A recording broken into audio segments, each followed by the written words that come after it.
د اسلام تاریخ لسمه برخه خلفای راشدین یا د حضرت محمد مصطفی صلی الله علیه وسلم نږدې یاران د ابوبکر صدیق رضی الله تعالی عنہ خلافت له 11 هجری کال څخه تر 14 هجری کال پورې د 632 میلادي کال څخه تر 634 میلادي کال پورې پیژندګلوي. د ابوبکر صدیق رضی الله تعالی عنہ نوم عبدالله او کنیت یې ابوبکر او لقب صدیق دی. دی بني تمیم قریش دی. له ابتدا څخه سلیم الفطرت او رښتین و. د جاهلیت په مهال هم خپل ځان پاک ساتلی و. د شتمنۍ او حیثیت خاوند و. دا امتیاز لري چې په نارینه‌وو کې لومړنی مسلمان دی او تر پایه د رسول الله صلی الله علیه وسلم مرستندوی و، نو ځکه ورته صدیق لقب ورکول شوی دی.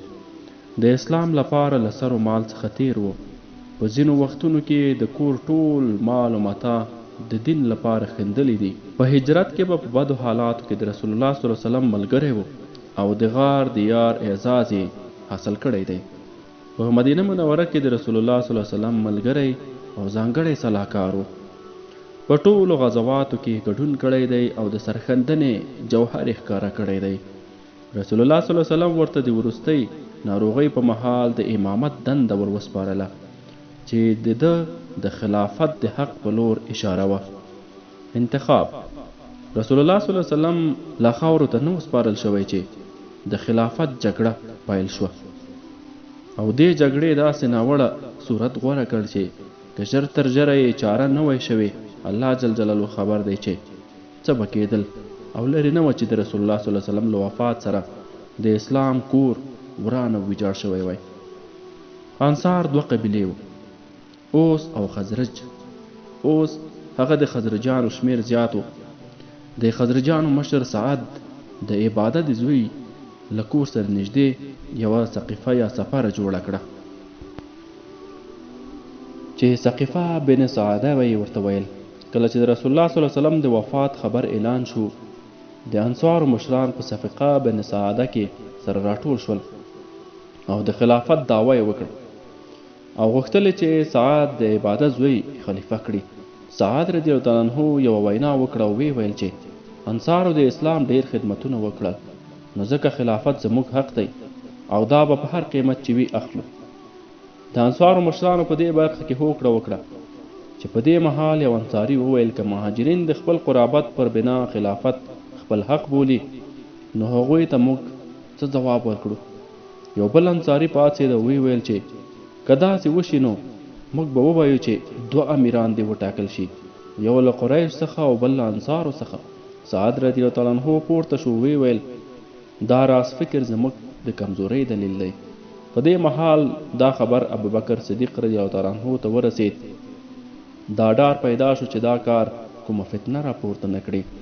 نو ابوبکر رضی الله تعالی عنہ له ځان سره عمر رضی الله تعالی عنہ او حضرت ابو عبیده رضی الله تعالی عنہ ملګري کړل او سقیفې ته راغلل. عمر رضی الله تعالی عنہ غوښتل چې یو څه ووایي، خو د موقع په پامنوي سره هغه ابو عبیده ته که ابوبکر عمر رضی الله عنہ منع کړ او خپله پاڅېد او په ډېر وقار سره یې یوه لنډه او جامع وینا وکړه. ویل موږ ستاسو ټول فضایل، مناقب او د اسلام لپاره خدمتونه پوره منو، خو قریش د بل چا امارت نه مني. نو یو خدا ده چې امیر له قریش څخه وټاکل شي او بله دا ده چې تاسو دواړه قبیلې اوس او خزرج هم سره په خپلو کې جوړ نه یاست. که خلیفه په خزرج کې وټاکل شي نو اوس به یې ونه مني، او که په اوس قبیله کې وټاکل شي نو خزرج به یې ونه مني. نو دا ښه ده چې په موږ کې امیر وي او په تاسو کې مشر او صلاحکار وي او ستاسو له مشورې او صلاح څخه پرته کوم کار نه ترسره کیږي. د دې وینا له پای ته رسېدو سره سم د منظر زوی څپرکی خزرجي انصار جګ شو او ویل ای انصارو، خلافت تاسو واخلئ، ټول وګړي تاسو ملاتړ کوي، څوک دا زړه نه لري چې مخالفت وکړی شي. تاسو شتمن او جنګیالي یاست، تاسو قوت او شمیر زیات دی، په خپل منځ کې اختلاف مه کوئ او که نه نو ستاسو رایه به کمزوري شي. او په خپل مقصد کې به بری ونه مومئ. او که مهاجر دا نه مني نو یو امیر دی له دوی څخه وي او یو دی له موږ څخه. د دوو امیرانو نتایج ښکارول. د انصارو د دې غوښتنې منلو مطلب دا و چې اسلام د په خپلو لاسونو ړنګ بنګ کړی شي. نو د دوی غوښتنو پر سره د عمر رضی الله تعالی عنه او حباب رضی الله تعالی عنه ترمنځ سختې خبرې وشوې چې ابو عبیده رضی الله تعالی عنه انصارو ته وویل تاسو تر ټولو زیات اسلام ملاتړ کړی دی، اوس یې په ورانولو کې تر هر چا د مخه یاست. دې خبرې په انصارو ډېر اغېز وکړ. بشیر د سعد زوی انصار ته پاڅېد او ویې ویل ای انصارو، موږ چې د اسلام د لوړوالي لپاره څه کړي دي دا د الله جل جلاله د رسول اطاعت او د الله جل جلاله د رضا لپاره ول. دا په کار نه دي چې موږ د دې په بدل کې د دنیا وغواړو. موږ ته اجر راکوونکی الله تعالی دی. د خلافت مستحق د رسول الله صلی الله علیه وسلم قوم دی. تاسو له الله څخه وویریږئ او مخالفت مه کوئ. په دې وینا انصار ساړه شول چې دا حال ولید. ابوبکر رضی الله عنه وویل چې عمر رضی الله عنه او ابو عبیده رضی الله عنه شته، په دې دواړو کې یو خوښ کړئ او بیعت ورسره وکړئ. عمر رضی الله عنه او ابو عبیده رضی الله عنه دواړو وویل چې په مهاجرینو کې افضل او محترم او تر ټولو رسول الله صلی الله علیه وسلم ته نږدې داسې بل څوک وي چې تر تا مخکې او خلیفه شي. دا یې وویل او دواړو ابوبکر رضی الله تعالی عنه ته بیعت ورکړ. چې دا خبره بهر ته ووته نو ټول وګړي ډېر خوښ شول او په منډه منډه راغلل او بیعت یې وکړ. خو سعد رضی الله تعالی عنه بیعت ونه کړ. صدیق رضی الله تعالی عنه هیڅ هم ونه ویل، ځکه چې د رسول الله صلی الله علیه وسلم وصیت و چې د انصارو له ګناهونو څخه تیر شي. په ابتدا کې علي رضی الله تعالی عنه بیعت وکړ، خو 6 میاشتې وروسته چې فاطمه الزهرا وفات شوه او ابوبکر صدیق رضی الله تعالی عنه علي رضی الله تعالی عنه ته د خوالۍ لپاره راغی، نو د بیعت په اړه خبرې وشوې. علي رضی الله تعالی عنه وویل زه له تا څخه خوابدی نه یم، خو له دې امله چې د رسول الله صلی الله علیه وسلم خپل یم خلافت زما حق دی. نو ابوبکر صدیق رضی الله تعالی عنه وویل پر الله قسم دی چې ما ته د رسول الله صلی الله علیه وسلم خپلوان ډیر ګران دي. داسې نورې خبرې هم وشوې چې علي رضی الله تعالی عنه زړه پرې ښه شو او هغه هم بیعت وکړ. ځینې وګړي عقیده لري چې علي رضی الله تعالی عنه هیڅ بیعت نه دی کړی، خو دا خیال تاریخي حقایقو سره هیڅ اړخ نه لري. کله چې ابوبکر صدیق رضی الله عنه خلیفه شو، ډیر وګړو دا خیال کاوه چې ابوبکر رضی الله تعالی عنه ته خلیفه الله ووایي، خو هغه ورته وویل چې زه خلیفة الرسول یم، خلیفة الرسول یم. بل ورځ په مسجد رسول کې ورسره عام بیعت وشو. له دې سره بیا ابوبکر رضی الله تعالی عنه خطبه ولوسته او وی ویل که زه ښه کار وکړم نو له ما سره مرسته وکړئ او که غلط کار وکړم نو سم مې کړئ، تر څو پورې چې د الله جل جلاله او د رسول الله صلی الله علیه وسلم اطاعت کوم نو زما اطاعت پر تاسو واجب دی، او که زه له دواړو سره مخالفت وکړم نو تاسو هیڅکله زما احکام مه منئ. په قبایلو کې بغاوت او ارتداد پیل شو. د خلافت په سر کې ابوبکر صدیق رضی الله تعالی عنه له څو ناخوالو سره مخامخ شو. یو پلو د نبوت دروغجن مدعیان پیدا شول چې نوي مسلمانان تر خپل اغیز لاندې راوستل چې د ابوبکر صدیق رضی الله عنه په مهال دې فتنې ډیر زور واخیست. مسلمه کذاب، اسود انسا، طلحه د خویلد زوی او نورو د نبوت دعوی وکړي. پر سړیو سربیره د ښځو هم داسې کار ته زړه وشو لکه چې د بني تمیم د قبیلې یوې سجانومې ښځې د خپل نبوت اعلان وکړ او له مسلمه کذاب سره یې واده وکړ او د پیروانو شمیر زیات کړ. تر ټولو بد انقلاب د عربو ارتداد و. د نجد او یمن اوسیدونکو او ځینو نورو قبیلو چې د اسلام راوړی و، خو لا تر اوسه پورې پکې اسلام روح نه و پیدا شوی او نه یې اسلامي دین په زړونو کې ځای نیولی و. نو ځکه د رسول الله صلی الله علیه وسلم تر وفات وروسته له اسلام څخه واوښتل او ځینو نورو له اسلامي چارو څخه ځان ژغورل غوښتل. چې تر ټولو مهم د زکات ورکول و، ځکه چې په زکات ورکولو مال کمېده، ځکه چې دې قبایلو د زکات له ورکولو څخه ښکاره انکار وکړ او استازي د خلافت مقام ته راواستول چې د معافۍ فرمان ترې واخلي. د استاد الله ابوبکر صدیق رضی الله تعالی عنہ څخه وغوښتل چې موږ د توحید او رسالت منو او چمتو یو چې دین نور ارکان هم اجرا کړو، خو زکات را څخه مه غواړه. دا مهال د تنګۍ او د جګړې د احتمال له امله اصحابو رایه ورکړه چې په الحال د دوی غوښتنه ومنل شي، چې عمر رضی الله تعالی عنہ هم په همدې رایه و. خو ابوبکر صدیق رضی الله تعالی عنہ وویل چې د رسول الله صلی الله علیه وسلم په دین کې هیڅ راز ترمیم نه منم، اگر که په دې لار کې سر مې هم لاړ شي. د اسامه د لښکر ایستل. له رسول الله صلی الله علیه وسلم سره د ابوبکر صدیق رضی الله تعالی عنہ دومره مینه وه چې یو پلو ټول اسلام په خطره کې دی، او له بله پلوه د اسامه په مشرۍ شام ته لښکر لیږل کیږي. رسول الله صلی الله علیه وسلم د آزاد کړي مرۍ زید د حارثه زوی د انتقام اخیستو لپاره د خپلې مرګنۍ ناروغۍ په مهال شام ته د 19 کلن اسامه په مشرۍ لیږي. د رسول الله صلی الله علیه وسلم د ناروغۍ له امله دا لښکر ځنډ شو، او چې ابوبکر صدیق رضی الله تعالی عنہ خلیفه شو نو د دغه لښکر د لیږلو حکم یې وکړ. حالات ښه نه ول، هرې خواته د دې مخالفت وشو، خو ابوبکر صدیق رضی الله تعالی عنہ ته دا ښه ښکاره نه شوه چې د رسول الله صلی الله علیه وسلم دا حکم وځنډوي، نو اسامه یې شام ته ولیږه. د اسامه لښکر چې شام ته لاړ نو په مرکز کې مجاهدین لږ شول، له همدې کبله باغیان د مدینې خوا او شاته راغلل چې ښار ته سخت خطر پیښ شو. ابوبکر صدیق رضی الله تعالی عنہ ډیر ژر دارالخلاقه د ساتلو تنظیم وکړ او د ښار په خطري سیمو کې ساتونکي وټاکل او ټول ښاریان متوجه کړل چې پام وکړي او له خطره ځانونه وژغوري.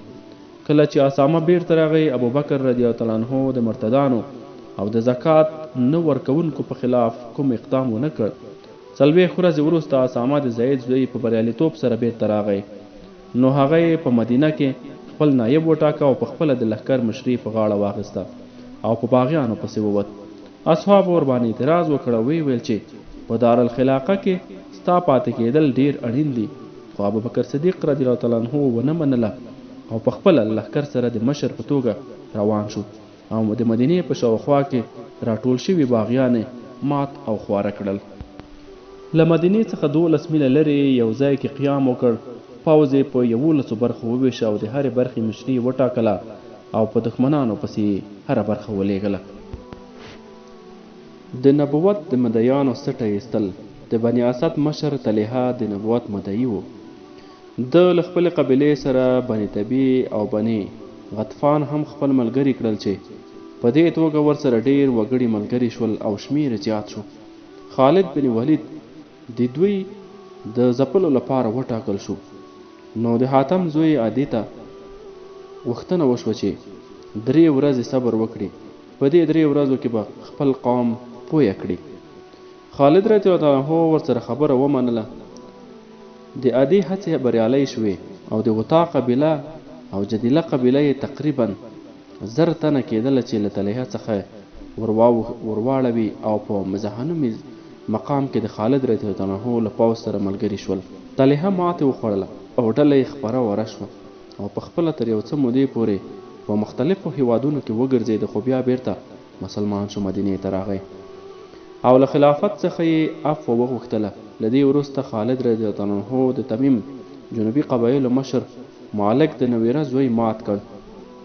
د مسلمه کذاب د ماتولو کار د حسنه زوی شرجیل رضی الله عنه او اکرمه ته وسپارل شو. مسلمه د بني حافظه مشر و. مسلمه د رسول الله صلی الله علیه وسلم په محال هم د نبوت د شریکېدو دعوه کړې وه.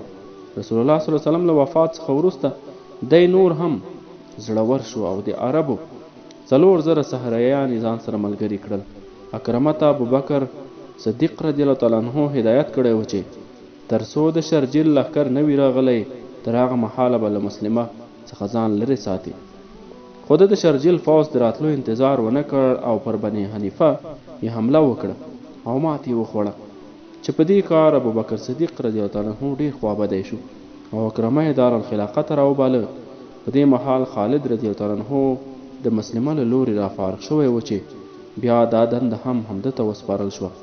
بني حنیفه ځکه مقابله وکړه نږدې و چې مسلمانان ماتې وخوري، خو د څو تکړه صحابه په تدابیر او همت د دوی خویدلې پښې راټینګې شوې او په سمامه کې سخت جنگ وشو چې مسلمه پکې ووژل شو او ملګري یې خپلو کړنو ته حیران ول او وتښتېدل او پټ شول.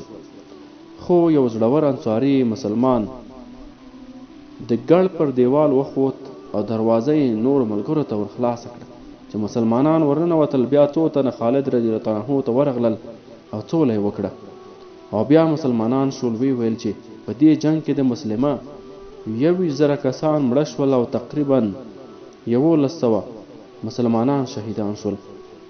په دوی کې څو تنه د قرآن حافظان او صحابه ول. د مسلمه میرمن سجا چې ځان نبی ګاڼه د میړه له وژنې وروسته ورکه شوه. د نبوت 3م مدعي اسود انصا و. د نبی علیه السلام په ژوند یې بغاوت کړی و. ډېر کلیوال مریدان شول او دومره زور پیدا کړ چې ټول یمن ترې په ویره کې و. رسول الله صلی الله علیه وسلم انبیا قبیلې ته ولیکل چې دا فتنه بند کړئ. همدا و چې یو سړی فیروز نامه د اسود انصا کور ته ورغی او هغه یې ووژه. کله چې ګهیز شو هغه د انصا د کور په چت وخوت او اذان یې وکړ. په دې توګه دا بغاوت پای ته ورسېده. د ابوبکر صدیق رضی الله عنه د خلافت په مهال د اسود انصا د مریدانو بیا سر راجګ شو. د بنو امیه مهاجرو ته امر وشو چې دا ورانکاران ورک کړي. هغوی دغو ورانکارو ته ماتې ورکړه او په یمن کې سوله او امن ټینګ کړ. د مرتدانو او د زکات د نه ورکوونکو تعذیب. د نبوت له مدعیانو څخه چې فراغت حاصل شو نو ابوبکر صدیق رضی الله تعالی عنه مرتدانو او زکات نه ورکوونکو ته متوجه شو. د مرتدانو معامله خو ښکاره وه ځکه چې په اسلام کې د مرتد وژل جایز دي. د بني عصا، بني تمیم او بني حنیفه د چارو پای ته چې وکتل نه ټول پاتې باغیان او مرتدان وډار شول او زور یې اوبه شو. په ډېره لږه موده کې د اسلامي لښکر ګوندونو بحرین، عمان، حضرموت او کنده مرتدان له منځه یوړل او یو کال لا تېر نه و چې ټول قبایل بیرته مسلمانان شول. خو د زکات نه ورکوونکو مسله یوه اختلافي مسله وه او وی ویل که څوک په توحید او رسالت اقرار وکړي نو په دوی پسې باید تورې پورته نه کړی شي. خو ابوبکر صدیق رضی الله تعالی عنه د دیني بصیرت له مخې وویل هر څوک چې د شریعت کوم رکن ونه مني له هغه سره به جهاد وکړم. نو په پوره تیاري د زکات په نه ورکوونکو پسې پوځ ولېږه او له هر یوه څخه یې زکات واخیست. دې کلیوالۍ دومره اغېز وکړ چې د ځینو قبایلو مشران په خپله راغلل په بیت المال کې د زکات مالونه واچول. وروسته ټولو صحابو د ابوبکر صدیق رضی الله عنه تدبر او د رایې سمون ومنه ځکه چې که زکات نه ورکوونکي پرېښودل شوي وای نو ورو ورو به وګړو له روژې، لمانځه او نورو دیني ارکانو څخه هم لاس اخیسته و او انکار به یې کړی و. عراق ته پوځ استول. کله چې ابوبکر صدیق رضی الله عنه له داخلي فتنو څخه وزګار شو نو بهرنیو دښمنانو ته متوجه شو. دغه مهال د عربو جزیره د دوو سترو سلطنتونو ترمنځ پرته وه. په ختیځ کې ایران او په لویدیځ کې روم و. له پخوا وختونو څخه دې دواړو سلطنتونو له عربو سره سمې اړیکې نه درلودې او ډېر ځله به یې یو پر بل حملې کولې. ایرانیان خو د عربو خاص دښمنان ول. په عربو کې هغه مهال کوم خاص مرکزي حکومت نه و. ټول عرب په قبیلو ویشل شوي وو او هر یو خپلې خوښې باندې لګیا وه. د عربو له دې نفاق څخه ایران پر عربو بریالی کېده او ډېر ځله به یې د ځان تابع کړل او خراج به یې هم ورڅخه اخیست. خو عربو د مریتوب ژوند له مرګ څخه هم بد ګاڼه نو ځکه چې موقع په لاس ورغله بغاوت یې کوه او له ایران څخه یې ځان ژغوره. پر پوځي پیاوړتیا سربیره ایرانیان پر خپل تمدن برلاسي هم نازېدل او خپل نسل یې تر نورو لوړ ګاڼه او عربو ته یې بدویان او وحشان ویل. د دوی لباس، خوراک او ناسته پاسته یې ښه نه ګڼله بلکې د دوی هر کار ته یې په سپکه کتل. همدا و کله چې رسول الله صلی الله علیه وسلم د ایران پاچا خسرو پرویز ته لیک ورواستوه او د اسلام بلنه یې ورکړه. خسرو پرویز په غوسه شو او لیک یې وشلوه. زما مریه ما ته داسې بلنه راکوي؟ او د یمن عالم ته یې فرمان واستوه چې فورا رسول الله صلی الله علیه وسلم ونیسي. داسې بې ځایه عرب پارول و او دې ته چمتو کول و که ایران کوم ناروا حرکت وکړي نو دوی به یې تر پښو لاندې کړي. اوس د عربو حالت د پخوا په څیر نه و. د اسلام تر توغ لاندې عرب اوس منظم او په اتفاق دي او د ایرانیانو لپاره یوه لویه خطره ترې جوړه شوې ده. ایرانیانو دغه په وده راغلی قوت ته د مخنیوي لارې چارې لټولې. دغه مهال په ایران کې یو څه عیسویان هم استوګن ول. عیسویانو همیشه د عربو پر ضد ایرانیان لمسول، نو هغوی د خپلو بې اتفاقیو له امله متوجه نه ول. ابوبکر صدیق رضی الله تعالی عنه باور درلود چې که د ایرانیانو لاس ورسیږي پر عربو یرغل کوي، نو همیشه باید ایرانیانو ته متوجه وي او له دوی څخه بې پروا نشي. د ایران حکومت د یزدګر پر مهال ډیر کمزوری شو، کورنیو جنګونو ځپلی و. د ایران سرحدي وګړي د ایران په دې حال نور هم زړور شوي ول. د هیرې بې کوره پونده وګړي له عربو سره وران شول. یو مهال عربو د وایل قبیلې او عراقیانو ترمنځ اختلاف پیدا شو. عراق دا مهال د ایران یوه برخه وه. د وایل قبیلې مشر مثنه د حارث زوی د خلافت دربار ته ورغی او پر عراق د یرغل اجازه واخیسته او مرسته یې غوښته. خالد رضی الله تعالی عنه دا مهال له مرتدانو او نبوت له مدعیانو څخه وزګار شوی و چې ابوبکر صدیق رضی الله تعالی عنه هغه له مثنه سره په مرسته مامور کړ. خالد رضی الله تعالی عنه په عراق کې ایرانی حاکم هرمز ته ولیکل چې یا اسلام ومنه او یا جزیه قبوله کړه، کنه نو له داسې قوم سره به په جګړه کې ونښلې چې مرګ د داسې په مینه غواړي لکه تاسو چې ژوند په مینه غواړئ. هرمز دا لیک د ایران پاچا ته ورواستاوه او خپل ټول پوځونه یې راټول کړل او د خالد رضی الله تعالی عنه مقابلې ته راغی. په دې جګړه کې د ایرانیانو یوې ډلې ځانونه په زنځیرونو تړلي ول چې په جګړه کې تېښته ونه کړی شي. چې مقابله پیل شو، د مسلمانانو په مقابل کې له لاسه څه ونه شول. د هرمز لښکر سخت مات شو او هغه په خپله د خالد رضی الله تعالی عنه په لاس ووژل شو. ابوبکر رضی الله تعالی عنه ته چې د دې خبر ورسېد نو ډېر خوښ شو او د ډېرې لمانځنې په غرض یې د هرمز قیمتي تاج خالد رضی الله عنه ته ور وبخښه. د ایران پاچا د هرمز د مرستې لپاره نامتو جنرال قانل له ډېر لوی لښکر سره ولېږه او په لاره کې د هرمز له ماتې خبر شو نو همدلته ودرېد. خالد رضی الله عنه خبر شو نو یرغل پرې وکړ او د ایران پښې وښویېدلې. قارن ووژل شو او د ده د پوځ لاندې باندې خواوشا 10,000 سرتیري د جنگ په ډګر کې ووژل شول. د ایران پاچا چې له دې بربادۍ څخه خبر شو نو ډېر په غضب شو او خپل ستر سپهسالار اندرزګر او بهمن جادویه یې له لوی لښکر سره د بدل اخیستو لپاره ولېږه. ډېر لوی خونړی جنگ وشو. خالد رضی الله تعالی عنه د خپل پوځ یوه برخه د خواوشا په ټیټو سیمو کې پټ ځای په ځای کړي وو. کله چې ایرانیان په جګړه کې ستړي شول نو د مسلمانانو دغه تازه لښکر پرې راغی. ایرانیان د نوي یرغل ته ټینګ نه شول، ورخطا شول او وتښتېدل او سپهسالار اندرزګر د تېښتې په حالت کې له توندې څخه مړ شو.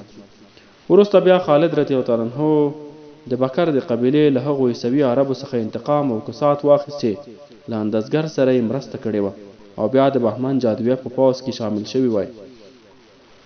او چې کله دی فارغ شو هیره یې محاصره کړه او د هیرې وګړي 1,90,000 درهمو د کال په جزیه ورکولو روغې جوړې ته راضي شول. د دې رقم په بدل کې خالد رضی الله تعالی عنه د دوی ساتنه په خپله غاړه واخیسته او دا اعلان یې وکړ چې که موږ ستاسو ساتنه وکړی شو پر تاسو باندې دا جزیه نشته. چې د مسلمانانو دا سلوک یې ولید نو خوا او شا سیمو مشرانو به جزیه ورکوله او مصالحه او روغه جوړه یې کړې وه، ځکه چې ده په ښکاره ورته ویلي وو که چېرته ستاسو ساتنه موږ کولی شو جزیه به راکوئ او که ستاسو ساتنه مو ونه شوه کولی بیا له تاسو څخه جزیه نه اخلو. خالد رضی الله عنه په هیره کې خپل قایم مقام قعقاع د عمر زوی وټاکه او په خپله د شمالي عراق په لوري روان شو او په لاره کې ښارونه تابع کړل او عین الطهر ته چې بهرام جوبین پکې پروت ورسېد. یو څه عربي قبایل د آقا مشرۍ د ده د مرستې لپاره هلته موجود ول. خالد رضی الله عنه آقا ونیو او د ده پوځ ماتې وخوړه. په ګړ کې پناه واخیسته. بهرام چې دا نقشه ولیده ښار یې پرېښود وتښتېد. خالد رضی الله عنه د تورې په زور ګړ فتح کړ او د دښمن ټول پوځ یې له منځه یوړ. د عربو د عیسوي مشر خوښوونکو قبایل مشر خوښونه جاري نه وه. په دومت الجندل کې د دوی یو لوی شمیر وګړي په په ورانکاریو لګیا و. ابوبکر صدیق رضی الله عنه د دوی د چارې غلي کولو لپاره د اتم زوی ایاز وټاکه. هغه له خالد رضی الله عنه څخه مرسته وغوښتله. خالد رضی الله عنه فورا ځان ورسوه. کله چې عیسویانو د مسلمانانو د ورتلو خبر واورید غړي یې سست شول. د دوی مشر د عبدالمالک زوی عقیدر د خالد رضی الله عنه د تورې ګزار لیدلی و، نو خپلو ملګرو ته یې وویل چې سوله وکړئ، خو یو بل مشر جودې ونه منله او له خپلې لویې ډلې سره یې مقابلې ته ووت، خو ماتې وخوړه او په هماغه جنګ کې په ډګر کې ووژل شو. خالد رضی الله عنه له بني کلب قبیلې پرته پاتې ټول قبایل له مخې لرې کړل. بني کلب ځکه پاتې شو چې هغوی ته عاصم نومي مسلمان پناه ورکړې وه. له دې سولې وروسته خالد رضی الله عنه بیرته هیرې ته لاړ. چیرته چې ورسېد ښکاره شو چې جمیان بیا چمتو کېږي او یرغل کوي. د دوی د ځپلو لپاره اسلامي لښکر مسیح نومي ځای ته لاړ. له یوه سخت جنګ وروسته چې د هغه ځای عیسوي عربو پیل کړل، د فراز په لور لاړ. فراز یو د شام، عراق او هیرې له پولې سره لګېدلی او ډېر مهم ځای و. دې ځای د ساتلو لپاره رومیانو، ایرانیانو او عیسوي عربانو په ګډه یرغل وکړ او دواړو پوځونو ترمنځ د فرات سیند و. خو له مستۍ او غروره ډک لښکر له فرات څخه پرېوت او راغی. سخته جګړه وشوه. مسلمانان په زړورتیا وجنګېدل چې د کفارو پښې وښویېدې. له دې امله چې سیند ترمنځ و، نو د تېښتې وار په لاس ورنغی او پایله دا شوه چې د دښمن ټول پوځ تباه شو. له دې جګړې وروسته خالد رضی الله عنه مثنه په عراق کې پرېښود او په خپله حج ته لاړ، او چې بیرته راغی نو بیا یې شام ته ولېږل شو.